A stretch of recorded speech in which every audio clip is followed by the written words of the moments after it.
Good morning everyone. এখন ওই 5:30টা মতন বাজে, আর ঘুম থেকে উঠে চাল ডাল আলু একেবারে কুকারে সিদ্ধ হতে বসিয়ে দিয়ে আমি বসে পড়েছি ড্রেসটা আয়রন করতে, কারণ আজকে ভিআইপি ডিউটি আছে আর আমাদের আর্লি মর্নিংয়ের রিপোর্ট, আর অনেকটা দূর আমাদের যেতে হবে।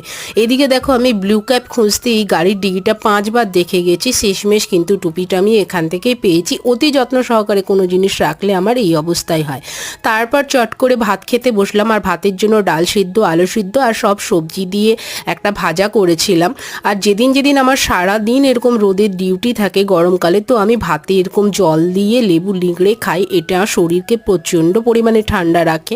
আমি পান্তা ভাত খেতে পারি না, সেই জন্য ভাত রান্না করে সাথে সাথে জল ঢেলে দিই। তারপর তো ডিউটি চলে গেছিলাম, আর সারা দিন পুরো টানা রোডে ডিউটি আমাদের হয়েছে। ডিউটি শেষ হতে হতে পুরো একদম সন্ধ্যের কাছাকাছি হয়ে গেছিলো। তারপর আবার সবাই এক জায়গায় জড়ো হয়েছি কেকার গাড়িতে ফিরবো বলে। তো ভিডিওটা এই পর্যন্তই।